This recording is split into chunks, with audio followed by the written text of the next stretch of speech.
मैं एक state student आप लोग के सामने हूँ। आज बिहार सरकार जितनी हड़बड़ाहट और अकबकाहट एडमिट कार्ड को लोड करने में दिखा रही है, शायद यही अकबकाहट अगर हम लोग के रिज़ल्ट को अगर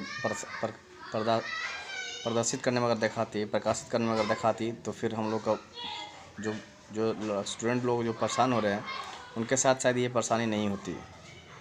आज जितने भी स्टूडेंट्स हैं वो किसी न किसी रूप से ज़रूर परेशान हैं। जो ये स्टेट के कैंडिडेट्स हैं, जो स्टूडेंट्स हैं, जब नियरेस्ट इन्होंने सेंटर बनाया एग्ज़ाम सेंटर, उसके बावजूद भी इन्होंने लगभग सभी स्टूडेंट्स को दूर भेज दिया है। नवादा के स्टूडेंट को मुजफ्फरपुर, पटना, और जो पटना के स्टूडेंट उनको पूर्णिया, दरभंगा के स्टूडेंट को पटना। माने इस तरह से ये छात्रों को सिर्फ परेशान किया जा रहा है। इनके पीछे मंशा क्या है, इनकी वजह क्या है, बिहार सरकार क्या चाहती है स्टूडेंट से, ये समझ में नहीं आता है।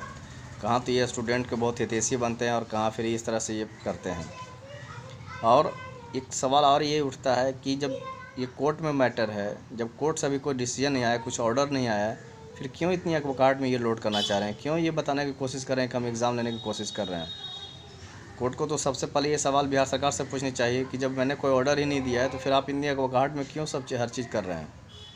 जब छात्र लोग सोशल डिस्टेंसिंग मेंटेन करते हुए जब उन्होंने धरना प्रदर्शन दिया बीएसपी बोर्ड के पास, तो बिहार सरकार के नज़र में या फिर बिहार बोर्ड के नज़र में ये कोविड-19 का उल्लंघन था।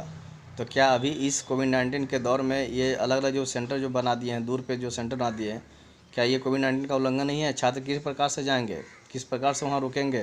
क्योंकि आप 3 शिफ्ट में एग्ज़ाम ले रहे हैं। ये तो बहुत अजीब सा बात है जो लगभग छात्रों को समझ में नहीं आ रहा है। पता नहीं आप किस तरह से शासन चलाना चाह रहे हैं। ये कहीं न कहीं ये डेमोक्रेसी का पूरा हनन है। डेमोक्रेसी को लगभग इन्होंने ख़त्म कर दिया है। फिर भी अभी हम छात्रों का न्यायालय पर भरोसा है। ये उम्मीद है कि न्यायालय हम लोग के पक्ष में सुनेगी। अगर हम लोग की बातों को अगर न्यायालय भी नहीं सुनती है तो ये फिर हम लोग का ये हम लोग का ह्रास नहीं, एक तरह से ये लोकतंत्र का ह्रास होगा।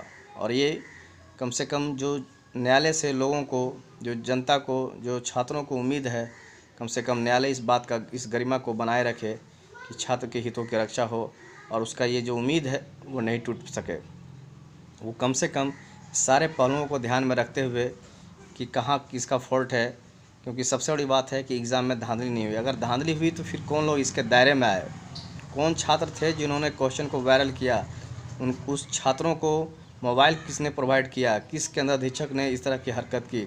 फिर आप उस छात्रों या उस केंद्राधीक्षक के साथ आपने क्या किया है? जब तक फिर ये सब सामने नहीं आएगा, इसका मतलब है कि कहीं फिर ये धांधली नहीं हुई। क्योंकि चंद जो फेल स्टूडेंट्स हैं वो सिर्फ चाहते हैं कि ये एग्ज़ाम किसी तरह से इस एग्ज़ाम कैंसिल हो जाए।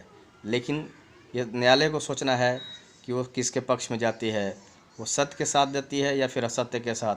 अभी तक हम लोग का भरोसा है और ये मैं कहना चाहता हूँ कि जो हम लोग का जो विश्वास है वो कम से कम न्यायालय के ऊपर से नहीं टूटे, वो हम लोग के भरोसा को कायम रखे। धन्यवाद।